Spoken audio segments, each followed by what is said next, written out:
California के शहर San Francisco में दुनिया की मारूफ technology conference TechCrunch Disrupt 2025 का आगाज हो गया है। 3 रोजा इस आलमी इवेंट में दर्जनों मुमालिक की टेक्नोलॉजीज कंपनीज शामिल हैं, जबकि पाकिस्तानी स्टार्टअप्स भी अपनी जद्दत और आइडियाज के साथ आलमी तवज्जो हासिल कर रहे हैं। मजीद तफसीलात बता रहे हैं असमत गिल अपनी इस रिपोर्ट में। कैलिफोर्निया के शहर सैन फ्रांसिस्को में technology conference TechCrunch Disrupt 2025 का आगाज हो गया। 3 रोजा ये इवेंट मॉस्को वेस्ट में जारी है, जिसमें दुनिया भर से टेक्नोलॉजी कंपनीज, स्टार्टअप्स और एआई माहिरीन शरीक हैं। इवेंट के पहले रोज स्टार्टअप बैटलफील्ड 200 मुकाबला, स्पीकर सेशंस, नेटवर्किंग इवेंट्स और जदीद टेक्नोलॉजी पर मबनी एक्सपो का इनेकाद किया गया। एक्सपो में पाकिस्तान सॉफ्टवेयर एक्सपोर्ट बोर्ड के ज़ेरे एहतमाम पाकिस्तान पवेलियन कायम किया गया है, जिसमें 18 पाकिस्तानी स्टार्टअप कंपनीज ने अपने स्टॉल्स लगाए। पाकिस्तानी पवेलियन का बाकायदा इफ्तिताह कायम मकाम counsellor general Los Angeles Mubashar Khan और PSEB के CEO अबू बकर उमर ने किया। इस मौके पर मुबशर खान ने दुनिया न्यूज से गुफ्तगू में कहा, पाकिस्तान तेजी से टेक्नोलॉजी के मैदान में आलमी अहमियत हासिल कर रहा है, जबकि अबू बकर उमर ने कहा कि हुकूमत के इकदामात से IT एक्सपोर्ट्स में नुमाया इजाफा मुतवक्के है। IT और टेक पाकिस्तान के लिए एक बहुत अहम शोबा है। पाकिस्तान में तकरीबन 19,000 से ज़्यादा IT कंपनीज हैं, 6 लाख से ज़्यादा IT प्रोफेशनल्स हैं। लास्ट फाइनेंशियल ईयर में पाकिस्तान की IT एक्सपोर्ट्स $3.8 बिलियन से ज़्यादा थी। बहुत सारे पाकिस्तान के डेलीगेट्स इवेंट के ऊपर मौजूद हैं।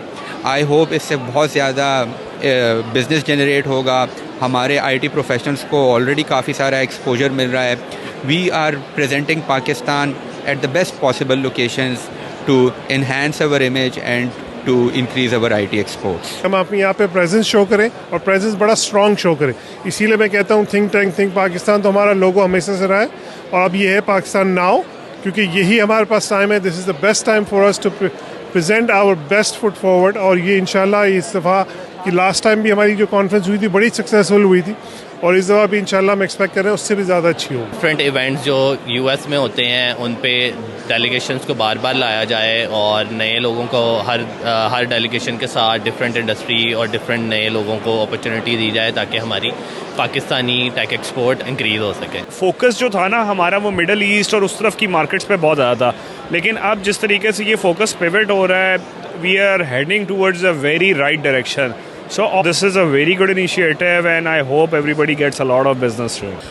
Which is actually private sector IT association. I'm part of Pakistan Software Export Board as a member. Then I'm working with Prime Minister Youth Program as a focal person in EdTech and employability. जो Tech Crunch है, basically it is about the startups. It is about the all the investors. So people from all the world are here, and we are actually supporting our own country Pakistan. जो Pakistan government की effort है, council की effort है, तो ये एक अच्छा इकदाम है। इससे हमें एक रिकॉग्निशन मिल रही है, लोग हमें पहचान रहे हैं यहाँ पे। So this is good for Pakistan community और वहाँ के लोगों के लिए और टेक फाउंडर्स के लिए। And we are focusing on developing AI agents. So what our team is deploying is how you can build, deploy and serve AI agents at scale in an autonomous way. So we are in an early stage, and we hope that through this venue we'll be able to secure some early contacts with early adopters. Conference के मुख्तलिफ sessions में माहिरीन ने artificial intelligence, startup funding और नई इजादात के रुझानात पर गुफ्तगू की। पाकिस्तानी स्टॉल्स गैर मुल्की कंपनीज और सरमायाकारों की खुसूसी तवज्जो का मरकज बने हुए हैं। अजमत गिल, दुनिया न्यूज, कैलिफोर्निया।